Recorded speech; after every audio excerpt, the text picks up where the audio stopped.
Olá, bom dia. Queria dedicar essa aula de hoje especialmente para o Eduardo, a Priscila e a Isabela, que acabaram de ter aula comigo no Skype, a respeito de passado simples interrogativa, tá? O famoso past simple interrogative, que é o que nós vamos ver hoje, tá? Então, falando sobre past simple na interrogative,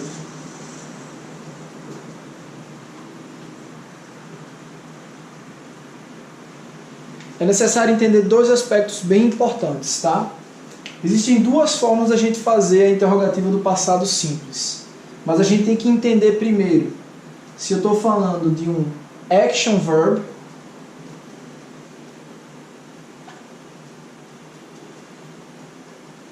ou se eu estou falando do verb to be.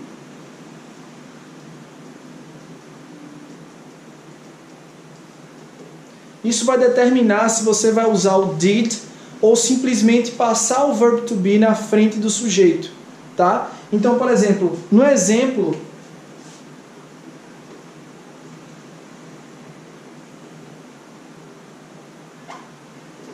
did he study?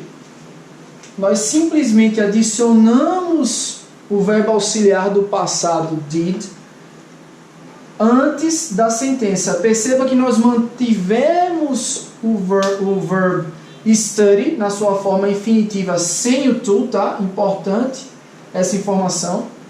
E simplesmente adicionamos o did. E o bom do passado simples é que não importa se esse sujeito for singular ou plural, tá? Será sempre o did. Did I study? Did he study? Did they study? Isso aqui é bem mais simples do que o que a gente viu no presente simples, quando eu precisava combinar esse verbo auxiliar, se ele fosse, por exemplo, he ou she ou it, verbos, no caso, sujeitos singulares, onde eu tenho que colocar o das, ok? Então esse aqui é mais simples. Se for um verb to be, tá? Simplesmente preciso passar esse verb to be para frente do sujeito. Então,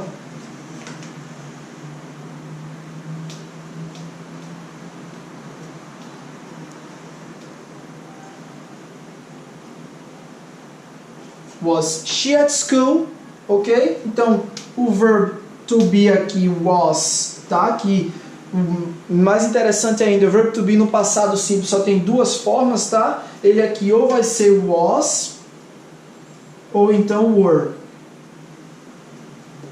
Was para sujeitos singulares, were para plural. Então, was she at school? Eu simplesmente passei esse was, que normalmente na afirmativa fica depois do sujeito, eu passei ele para frente do sujeito, tá? Was she at school? Então, basicamente, se você atentar a esses aspectos de manter o verbo no verbo de ação, né? Manter ele no infinitivo sem o to, lembrar de colocar o did, não esquecer o question marker, também passar o verbo to be para o passado, né? Was ou were, atentar se o sujeito é singular ou plural, passar o verbo to be para frente do sujeito. Isso porque nós estamos falando de interrogativa, tá? Então atente a esses aspectos que eu tenho certeza que você vai muito bem na hora de responder as questões sobre past simple, ok? See you later, bye bye.